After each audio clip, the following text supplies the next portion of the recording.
International telecommunication union ప్రపంచ bank అందించిన సమాచారం ప్రకారం ప్రపంచంలో సుసంపన్నమైన దేశాలలో ఇంటర్నెట్ వినియోగం 94% ఉంది. ప్రపంచ సరాసరి తీసుకుంటే 74% ఉండగా ఇండియా గత ఏడాది చివరినాటికి 70% దాటింది. అంటే దేశ జనాభాలో 70% మంది ప్రజలు ఇంటర్నెట్ వినియోగిస్తున్నారు. మన దేశంలో అక్షరాస్యులు కన్నా ఇంటర్నెట్ వినియోగిస్తున్న వారి సంఖ్యనే ఎక్కువగా ఉంది. 2015 నాటికి దేశ ప్రజలలో 15% మంది మాత్రమే ఈ సౌకర్యం కలిగి ఉండేవారు. గత 10 ఏళ్లలో వారు 100కు 55 మంది పెరిగారు. ప్రపంచంలో తక్కువ ఆదాయం కలిగిన పేద దేశాలలో ఈ సౌకర్యం అందరికీ అందుబాటులో లేదు. కేవలం 23% మంది మాత్రమే కలిగి ఉన్నారని ఆ నివేదిక చెబుతోంది. ముఖ్యంగా భారతదేశంతో పాటు అభివృద్ధి చెందిన దేశాలలో 2018 తర్వాత నుంచి ఊహంచని విధంగా డేటా వినియోగం పెరిగిపోవటాన్ని ఇంటర్నేషనల్ టెలికమ్యూనికేషన్ యూనియన్ గుర్తించింది.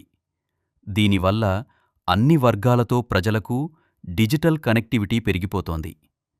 2031 నాటికి ప్రపంచవ్యాప్తంగా ఇండియాకు డేటా కనెక్షన్ గణనీయంగా పెరిగిపోతుందని ఎరిక్సన్ మొబిలిటీ రిపోర్ట్ అంచనా వేసింది.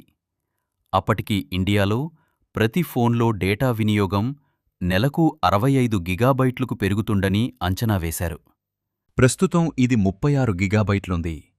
నార్త్ అమెరికాలో 32%, పశ్చిమ యూరోప్లో 20%, గల్ఫ్ రీజన్లో 33% ఉండగా చైనాలో 55%, దక్షిణ అమెరికాలో 109% డేటా వినియోగం ఉంది. ఇండియా, నేపాల్, భూటాన్లలో కలిపి నెలకు మొబైల్ ద్వారా ఎక్స్ట్రా బైట్స్ 29 ఉండగా 2031 నాటికి 63 ఎక్స్ట్రా బైట్స్కు పెరుగుతుందని అంచనా. అలాగే 2031 నాటికి ఇండియా, అమెరికాలో కలిపి ఫిక్స్డ్ వైర్లెస్ బ్రాడ్బ్యాండ్ కనెక్షన్లు 1.4 బిలియన్లకు చేరుకుంటుందని భావిస్తున్నారు. సెల్ఫోన్ డేటా కాకుండా ఇవి అదనం. ప్రపంచవ్యాప్తంగా ఇంటర్నెట్ డేటా వినియోగం పెరిగిపోతోంది.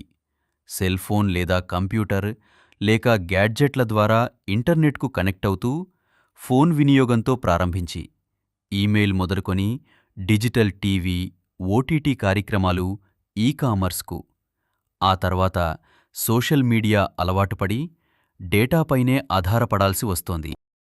ఇలాంటి మరిన్ని ఆసక్తికరమైన డేటా, విజ్ఞానభరితమైన ఫ్యాక్ట్స్ కోసం మా ఛానల్ను సబ్స్క్రైబ్ చేయండి.